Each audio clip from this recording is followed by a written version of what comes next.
Eh bien, bonjour à tous et bienvenue sur cette émission qui couvre l'événement de la course des caps.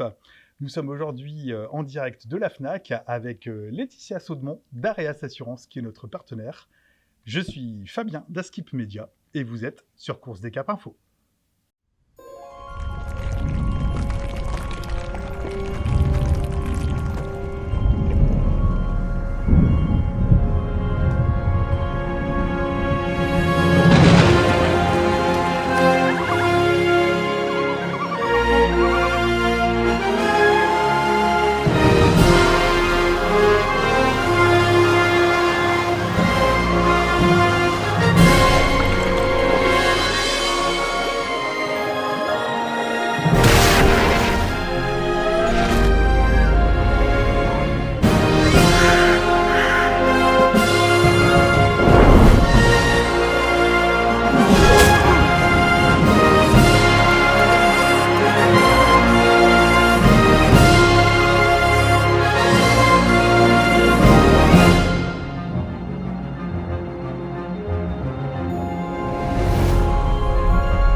Eh bien, comme je vous le disais, nous sommes aujourd'hui accompagnés de Laetitia.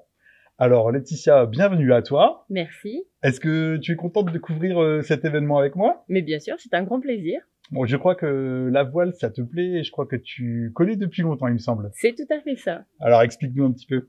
Bien, j'ai mis le pied dans l'eau très tôt par des sports nautiques, sports de voile. Donc oui, les sports de voile me parlent énormément. J'ai nagé avant de marcher, pour tout dire. Donc ça veut dire ce que ça veut dire. Bon, et est-ce que tu as des préférés parmi les skippers? Alors moi, j'ai eu le petit coup de cœur pour Violette d'Orange. Je suis tombée dessus sur les réseaux sociaux. Je me suis mise à la suivre et j'ai... On en parlera tout à l'heure. Ne brûlons pas les étapes. Tout d'abord, j'aimerais que nous commençons à faire un petit peu de pédagogie. Car il y a beaucoup de personnes finalement qui ne connaissent pas beaucoup la voile et notre but c'est aussi de démocratiser ce sport qui n'est pas forcément connu de tous. Et donc nous allons aujourd'hui expliquer qu'est-ce que la course des caps finalement. Alors, Laetitia, est-ce que tu t'es déjà un peu renseignée sur la course des caps? Est-ce que tu as vu le parcours? Bien sûr, je me suis renseignée. Donc, le départ se fera de Boulogne et qui passera par différents caps. D'où le nom, course des caps, si je ne dis pas de bêtises. Tout à fait. Ce sont des caps qui ont été déterminés par les organisateurs de la course. Et cette course, elle a la particularité de faire le tour de l'Angleterre et d'Irlande. Donc, sur l'infographie que vous voyez à l'écran, vous allez voir ces différents caps. On peut voir qu'il y en a un premier qui est complètement au sud-ouest de l'Angleterre, sur un point qui s'appelle Bishop Rock. Ensuite, on remonte vers l'Irlande. Il y a 2 points à passer en Irlande. Ensuite, on est complètement au large de l'Irlande et de l'Écosse. On remonte tout au nord de l'Écosse, puis tout au nord des îles écossaises, pour redescendre ensuite vers le sud, le long de la côte britannique. Mais Laetitia, il y a une particularité que peu de gens savent, c'est que finalement, aujourd'hui, figure-toi qu'on ne sait pas encore dans quel sens les skippers vont partir. Est-ce que tu avais cette info? Tout à fait. D'accord. Je me suis bien renseignée. Ah bah vraiment, félicitations Laetitia. Alors, explique-nous un petit peu ce qui va se passer. Alors, à mon avis, j'aurais pas de très bonnes explications comparatoires, mais c'est en fonction des forces du vent et de la direction du vent.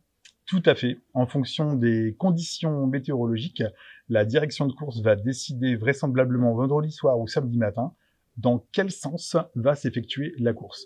Les skippers aujourd'hui et les équipes ne le savent absolument pas et ils vont se réunir samedi pour déterminer une stratégie, peut-être le nombre de vivres qu'ils vont emmener à bord, car chaque kilo compte à bord d'un IMOCA.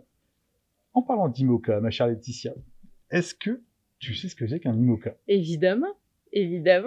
C'est une catégorie de voiliers. Décidément, tu m'étonnes de jour en jour. J'ai révisé. Effectivement, l'IMOCA, c'est une catégorie de voiliers, comme tu l'as très bien dit. Ce sont ce qu'on appelle les Formule 1 de la mer. Vous allez voir différentes images d'IMOCA qui vont défiler à l'écran.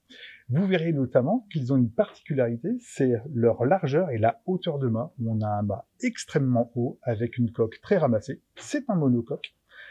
Et il a la particularité aussi d'avoir des foils. Est-ce que tu sais ce que c'est qu'un foil, Laetitia? J'ai pas assez bien révisé. Ah, j'ai réussi quand même à te coller sur une question. Alors, un foil, c'est un espèce d'aileron. Tu D'accord. vas voir que sur les côtés des IMOCA, il y a 2 ailerons recourbés qui D'accord. remontent vers le haut. Et en fin de compte, ils sont profilés un petit peu comme des ailes d'avion. D'accord. Ce qui fait que quand l'IMOCA prend le vent, le rôle du foil, ça va être de décoller la coque de l'eau. Du coup, D'accord. on a moins de portance, Mhm.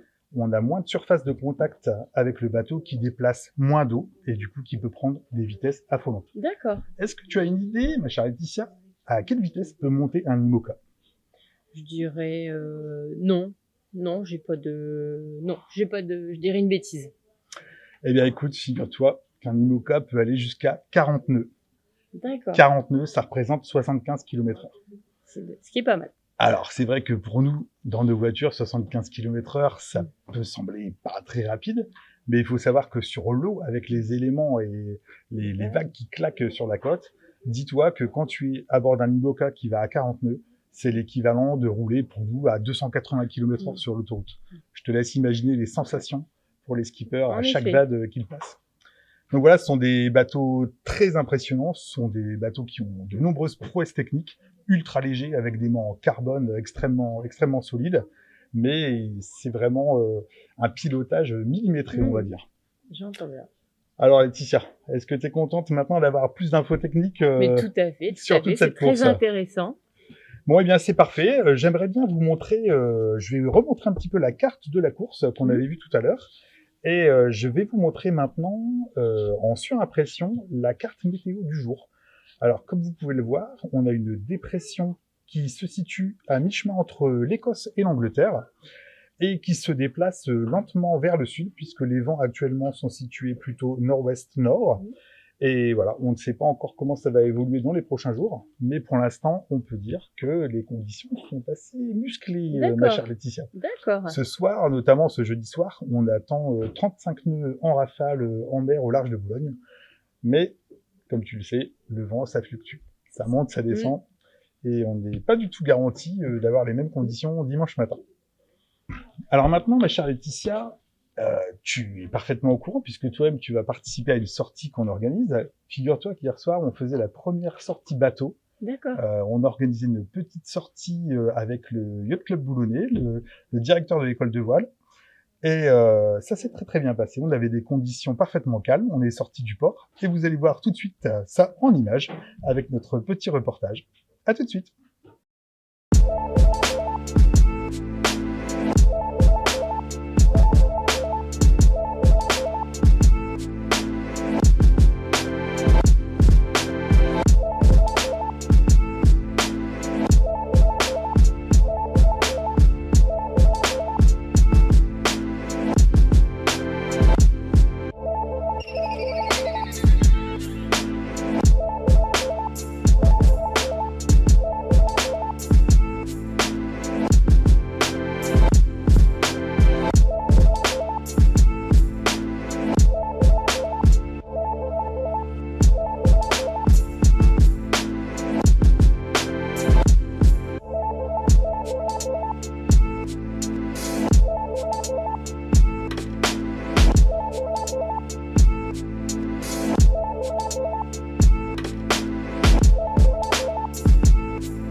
Alors, qu'as-tu pensé de ce reportage, Laetitia?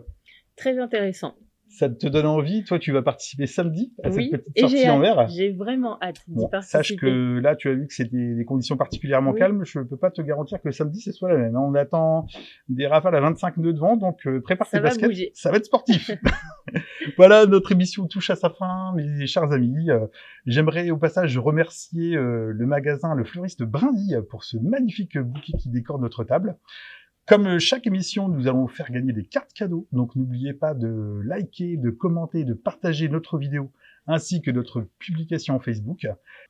Et pour ma part, je vous donne rendez-vous demain, même heure, sur YouTube pour Course des Cap Info.